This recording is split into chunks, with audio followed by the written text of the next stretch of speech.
Hi hello నమస్తే అండి, welcome back to crazy ఎగ్జాటికా. ఈరోజు నేను ఈ వీడియోలో ముంబైకి స్పెషల్ అయినటువంటి పావ్ బాజీని ఎలా ప్రిపేర్ చేయాలో చూపించబోతున్నానండి. ఇది స్ట్రీట్ స్టైల్లో మన ఆంధ్ర తెలంగాణ స్టైల్లో కూడా ఎలా ప్రిపేర్ చేసుకుంటారో, ఎలా ప్రిపేర్ చేసుకోవాలో ఇంట్లోనే ఈజీగా ఈరోజు చూపించబోతున్నానండి. చాలా చాలా టేస్టీగా ఉంటుంది ఈ పావ్ బాజీ అనేది. చాలా ఈజీగా కూడా చేసేసుకోవచ్చు ఇంట్లోనే. ఇప్పుడు ఎలా ప్రిపేర్ చేయాలో చూద్దాము. ఫస్ట్ అయితే దీనికోసంగా ఒక పెద్ద బౌల్ని తీసుకోండి.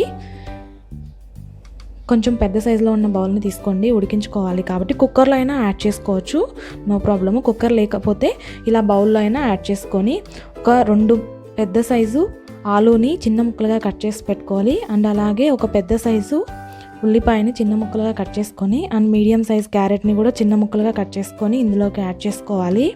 ఒక 2 మీడియం సైజ్ టమోటాలని చిన్న ముక్కలుగా కట్ చేసుకొని అందులోకి యాడ్ చేసుకోండి. ఇప్పుడు ఇందులోకి పచ్చి బఠానీని కొంచెం యాడ్ చేసుకోండి.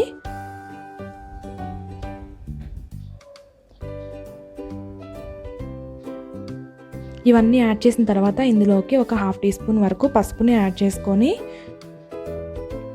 వీటిలోకి వాటర్ని యాడ్ చేసుకోవాలి. కొంచెం వాటర్ ఎక్కువే పడతాయండి, ఎందుకంటే అన్నీ మంచిగా బాయిల్ అవ్వాలి కాబట్టి ఒక 2 గ్లాసెస్ ఆఫ్ వాటర్ని యాడ్ చేసుకోండి. అన్ని వెజిటబుల్స్ అనేటివి మెత్తగా ఉడకాలి కాబట్టి కొంచెము వాటర్ ఎక్కువే పడతాయి. ఇలాగే మిక్స్ చేసుకొని కుక్కర్లో అయినా పెట్టుకోవచ్చు, లేదంటే ఇలాగ బౌల్లో అయినా పెట్టుకోండి. బౌల్లో అయినా పెట్టుకొని గ్యాస్ మీద పెట్టుకొని ఈ వెజిటబుల్స్ అన్నీ మెత్తగా బాగా కుక్ అయ్యేలాగా ఉడికించుకోండి. ఇవి ఉడికే లోపల మనము పావుని రెడీ చేసుకుందాము. ఈ పావు అనేది నేను బయట నుంచి తెప్పించానండి. స్వీట్ షాప్స్లో ఎక్కడైనా ఈజీగా దొరికేస్తుంది పావు. 10 రూపీస్కి 3 or 4 అలా వచ్చేస్తాయి. చాలా కాస్ట్ కూడా తక్కువకే వచ్చేస్తాయండి, బయట తెచ్చుకోవచ్చు. ఇలా ఈ పావుని 2గా ఇలా డివైడ్ చేసుకొని, ఒక పావుని 2గా డివైడ్ చేసుకొని ఫ్రై చేసుకోవాలండి. అన్ని పావుస్ని ఇలా డివైడ్ చేసి పెట్టుకొని గ్యాస్ మీద మనం దోశ ప్యాన్ కానీ కడాయి ఏదైనా ఒక ప్యాన్ని పెట్టుకొని ప్యాన్ హీట్ అయిన తర్వాత అందులోకి కొంచెం నెయ్యిని కానీ బటర్ని కానీ కరిగించి యాడ్ చేసుకుంటూ ఈ బటర్లో కానీ నెయ్యిలో కానీ ఈ పావులన్నిటినీ కూడా 2 సైడ్స్ బాగా ఫ్రై అయ్యేలాగా రోస్ట్ చేసుకోవాలి. చూస్తున్నారు కదా, ఇలాగా అన్ని పావుల్ని కూడా 2 సైడ్స్ బాగా రోస్ట్ అయ్యేలాగా బాగా రోస్ట్ చేసుకొని పక్కన ఉంచుకోవాలండి. ఇవి చేసే లోపల మనకి వెజిటబుల్స్ అనేటివి ఉడికిపోయి ఉంటాయి మెత్తగా. ఇప్పుడు ఈ వెజిటబుల్స్ అన్నిటినీ కూడా మెత్తగా మ్యాష్ చేసుకోవాలి. పప్పుగుత్తితో కానీ మ్యాషర్తో కానీ మెత్తగా మ్యాష్ చేసుకోండి. మరీ మెత్తగా చేయకండి, కొంచెం పలుకుగా ఉండేలాగా మ్యాష్ చేసుకొని ఇందులోకి కన్సిస్టెన్సీకి తగినట్టుగా కొంచెం వాటర్ యాడ్ చేసుకొని కలిపి పక్కన పెట్టుకోండి. ఇప్పుడు ఈ కర్రీ కోసంగా మనము గ్యాస్ మీద ఒక ప్యాన్ని పెట్టుకొని అందులోకి కొంచెం బటర్ని యాడ్ చేసుకోవాలి. ఈ కర్రీలోకి బటర్ ఎంత ఉంటే అంత టేస్టీగా ఉంటుందండి.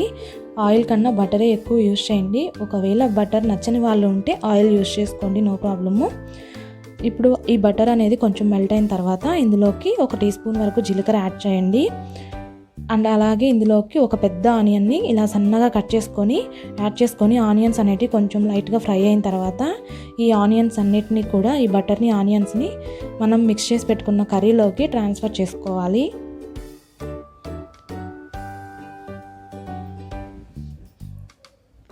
ట్రాన్స్ఫర్ చేసుకొని అన్నీ బాగా మిక్స్ అయ్యేలాగా ఒకసారి బాగా కలుపుకుంటూ హై ఫ్లేమ్లో పెట్టుకొని బాగా ఉడికించుకోవాలండి.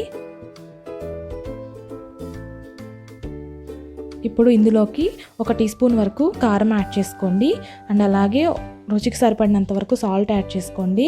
మరియు ఇందులోకి పావ్ బాజీ మసాలాని యాడ్ చేసుకోవాలి. ఈ పావ్ బాజీ మసాలా అనేది మనకి మార్కెట్లో ఈజీగానే దొరికేస్తుంది. సో ఈ పావ్ బాజీ మసాలాని 1 టీ స్పూన్ వరకు యాడ్ చేసుకోండి. ఇవన్నీ బాగా కలిసేలాగా బాగా కలుపుకుంటూ హై ఫ్లేమ్లో పెట్టుకొని ఉడికించుకోవాలి. కన్సిస్టెన్సీ థిక్గా కానీ అనిపిస్తే కొంచెం వాటర్ యాడ్ చేసుకోండి. ఒకసారి టేస్ట్ చూసుకొని సాల్ట్ కానీ కారం కానీ సరిపోకుంటే కొంచెం అడ్జస్ట్ చేసుకోండి ఈ స్టేజ్లో. ఇప్పుడు ఇందులోకి 1 టీ స్పూన్ వరకు నిమ్మరసాన్ని యాడ్ చేసుకొని బాగా కలుపుకుంటూ ఉడికించుకోవాలండి. నిమ్మరసం అనేది ఇప్పుడైనా యాడ్ చేసుకోండి, లేదు ఇప్పుడు కానీ ఒకవేళ మర్చిపోతే లాస్ట్లో మనం తినేటప్పుడు సర్వ్ చేసుకొనైనా యాడ్ చేసుకోవచ్చు. బాగుంటుంది, చాలా టేస్టీగా ఉంటుంది. ఎప్పుడు యాడ్ చేసినా కూడా నో ప్రాబ్లము. ఇలా ఇవన్నీ యాడ్ చేసిన తర్వాత హై ఫ్లేమ్లో పెట్టుకొని కలుపుకుంటూ బాగా ఉడికించుకోవాలండి. మరీ అంత థిక్ కన్సిస్టెన్సీలో ఉండకూడదు, మరీ అంత పలుచగాను ఉండకూడదండి, మీడియంగా ఉండాలి ఈ కర్రీ అనేది. సో అలా హై ఫ్లేమ్లో ఒక 5 మినిట్స్, లో ఫ్లేమ్లో ఒక 5 మినిట్స్ ఉడికించుకొని దింపేసుకొని సర్వ్ చేసుకోండి. ఈ కర్రీని పావ్ భాజీని ఆనియన్స్తో సర్వ్ చేసుకుంటే చాలా బాగుంటుందండి. సన్నగా ఆనియన్స్ తరిగి పెట్టుకొని ఆనియన్స్తో సర్వ్ చేసుకోండి.